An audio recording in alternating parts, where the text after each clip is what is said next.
নমস্কার, কেমন আছেন সবাই? বর্ণালী সিম্পল লিভিং চ্যানেলে সবাইকে স্বাগত জানাই।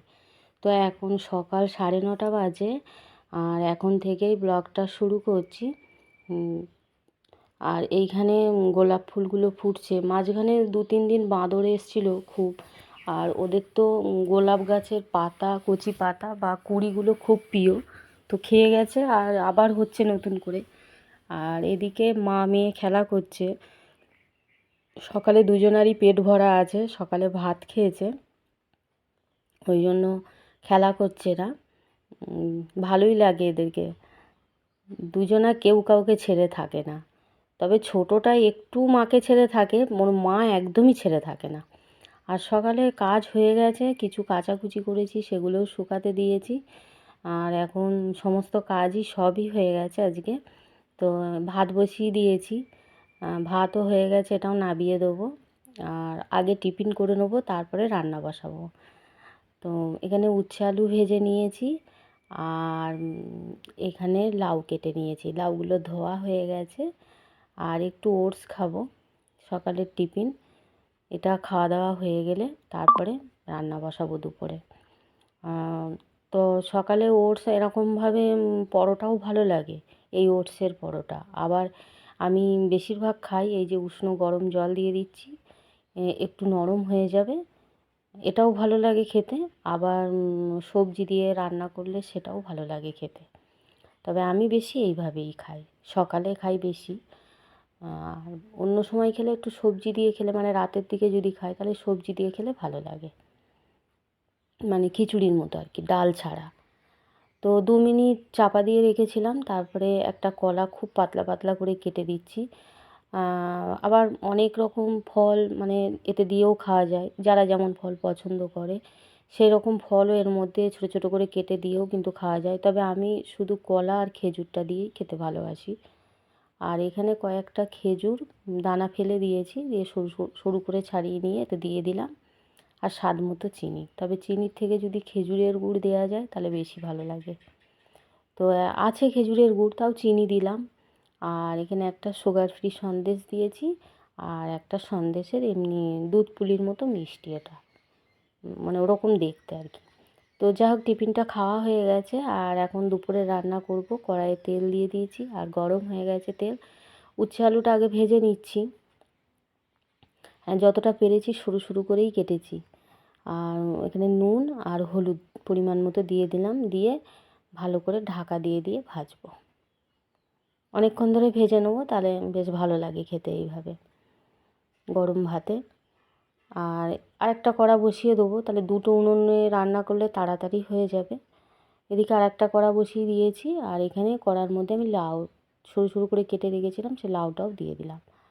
তো ধরছে না, কড়াটা একটু ছোট হয়ে গেছে, বড় হলে ভালো হতো।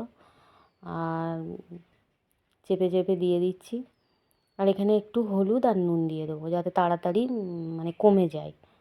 তো নাড়তে মনে হচ্ছে পারবো না, একদম কড়া ভর্তি হয়ে গেছে। তো একটু খুলে দেখে নিলাম যে কমেছে কিনা দেখি, বেশ খানিকক্ষণ পর।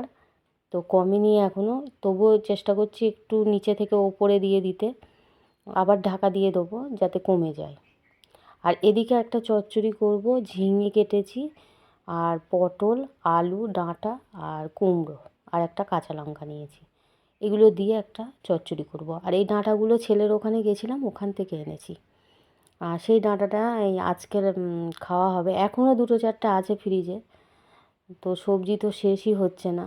আর উচ্ছেটা নামিয়ে নিয়েছি, আর এখানে ফোড়ন দিচ্ছি, ওই লাউয়ে নয়, এটা হচ্ছে ডাঁটাতে দিচ্ছি। তেজপাতা, শুকনো লঙ্কা, পাঁচফোড়ন, বাদাম আর বড়ি কটা ভেঙে নিয়েছি। তো ডাঁটা এবার যে সবজিটা সেটা দিয়ে দিচ্ছি, দিয়ে একটু এর সঙ্গে ভাজা ভাজা করে নেব। তো এটাও একটু ভেজে নিই, আর পরিমাণ মতো নুন হলুদ দিয়ে দেবো, দিয়ে বেশ খানিকক্ষণ ধরে ঢাকা দিয়ে এটা একটু ভেজে নেব, যাতে বেশিরভাগটা মানে গলে যায়, নরম হয়ে যাবে। আর অল্প জল দিলেই হয়ে যাবে। তো এরকমভাবে করলেও বেশ ভালো লাগে খেতে এটা। তো একটু ঢাকা দিয়ে ভাজা করে নিই। আর এটা হয়ে গেছে ভাজা, তো পরিমাণ মতো আমি জল দিয়ে দেবো। আর এই ডাঁটাগুলোতেই এখন গরমের সময়ই উঠবে। এইগুলো সাদা কাটোয়া ডাঁটা বলে মনে হয়। তো দুটো বাতাসা দিয়ে দিলাম। এখন যদি দিই তাহলে যে মানে ঝোলটা ফুটবে, তাহলে ডাঁটার মধ্যে না ওই মিষ্টি ভাবটা যাবে। পরে দিলে কিন্তু ডাঁটার মধ্যে মিষ্টি ভাবটা যাবে না। তো যারা ডাঁটা মিষ্টি মিষ্টি পছন্দ করেন সেই ক্ষেত্রে কিন্তু প্রথমেই দিয়ে দিতে হবে মিষ্টি জিনিসটা। আর এখানে লাউটাও হয়ে গেছে, তো আমি দুটো তিনটে বাতাসা দিয়ে দিলাম। লাউটাও একটু মিষ্টি মিষ্টি হবে। তো নাবিয়ে নিয়েছি। আর এবার ফোড়ন দেবো। সর্ষে, তেজপাতা, কয়েকটা বড়ি ভেঙে নিয়েছি আর শুকনো লঙ্কা, এটা লাউয়ের মধ্যে ফোড়ন দিচ্ছি। তো এদিকে ভাজা হয়ে গেছে ফোড়নটাও, আর এই লাউটা ঢেলে দিলাম। তো লাউয়ের মধ্যে আর কিছুই দিতে হবে না, সবই আগে দেওয়া হয়ে গেছিলো, আর এখন শুধু ফোড়নটা দিলাম। তো এটাও বেশ খানিকক্ষণ ধরে এবার একটু ভাজা ভাজা করে নেবো। আর এদিকে তরকারিটাও হয়ে গেছে, প্রায় জলও শুকিয়ে এসছে। তো এইখানে এবার একটু সর্ষে বাটা দেবো। তো দেখে নিচ্ছি যে ডাঁটাগুলো সেদ্ধ হয়েছে কিনা। তো ডাঁটাগুলো সেদ্ধ হয়ে গেছে, আর কাঁচা লঙ্কা আর সর্ষে বেটে নিয়ে দিলাম এতে। তো এই চচ্চড়িটাও বেশ ভালো লাগে খেতে। আর তো রান্না হয়ে গেছে। এখানে ডাঁটা চচ্চড়ি, আর এটা লাউ ঘন্ট, উচ্ছে আলু ভাজা, আর এখানে সুগার ফ্রি সন্দেশ আছে, আর ভাত তো এই করা আছেই, একদম গরম এখন ভাত। আর কিছু আলুর পাঁপড় ভেজে নিয়েছি, এই আলুর পাঁপড়গুলো আমার বাড়িতে তৈরি করা। আর এখানে মিষ্টি দই। মিষ্টি দই ভীষণ ভালো লাগে, আমাদের বাড়িতে সবাই ভালোবাসে, ওই জন্য আজকে ঝোল জাতীয় কোনো কিছু তরকারি আমি করিনি।